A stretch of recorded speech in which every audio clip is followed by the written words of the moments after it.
అందరికీ నమస్కారం. Top ex MLA పార్టీకి రాజీనామా. అందరూ షాక్ లో ఉన్నారు. నిజంగా ఆ ఎమ్మెల్యే పార్టీకి రాజీనామా చేస్తుందా అని కన్ఫ్యూజన్ లో అయితే ఉన్నారు. దీని గురించి పూర్తి క్లారిటీ మీకు ఇచ్చే ముందు వీడియోని అయితే పూర్తిగా చూడండి. అలాగే సబ్స్క్రైబ్ చేసుకోవడం మర్చిపోకండి. చాలా మంది వీడియోని అయితే చూస్తున్నారు కానీ సబ్స్క్రైబ్ చేసుకోవడం మర్చిపోతున్నారు. దయచేసి సబ్స్క్రైబ్ చేసుకోండి. సబ్స్క్రైబ్ చేసుకోవడం వల్ల నాకు బూస్టింగ్ అనేది లభిస్తుంది. అలాగే మీ నుంచి సపోర్ట్ ఎంత ఉందని నాకు కూడా తెలుస్తుంది. అయితే అసలు విషయంలోకి వస్తే, ఇప్పుడు సోషల్ మీడియాలోని పెద్ద హాట్ టాపిక్ అయిపోయిందనమాట. వైసీపీ తరపు నుంచి విడుదల రజనీ గారు ఉన్నారు కదా, ఆవిడైతే మాజీ మంత్రి.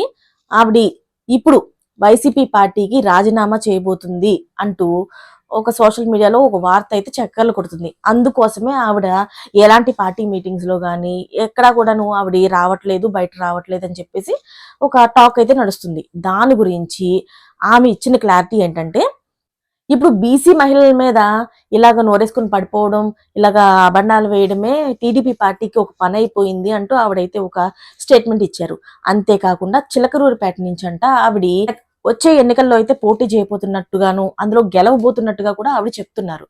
అయితే చిలకలూరుపేటలోని ఉన్న మెడికల్ కాలేజీలని ప్రైవేటీకరణం చేయడానికి సిద్ధమవుతున్నారని, వాటిని ఎలాగన్నా ఆపాలని చెప్పి ఆవిడైతే 1 కోటి సంతకాలను అయితే సేకరిస్తున్నానని చెప్పి చెప్పడం జరిగింది.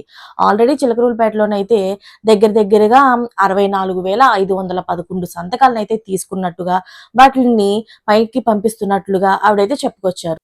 ఆవిడైతే ఈ ప్రైవేటీకరణాన్ని, మెడికల్ కాలేజీ ప్రైవేటీకరణాన్ని అయితే కంపల్సరీగా ఆపి తీరుతానని చెప్పేసి ఆవిడైతే చెప్పడం జరిగింది.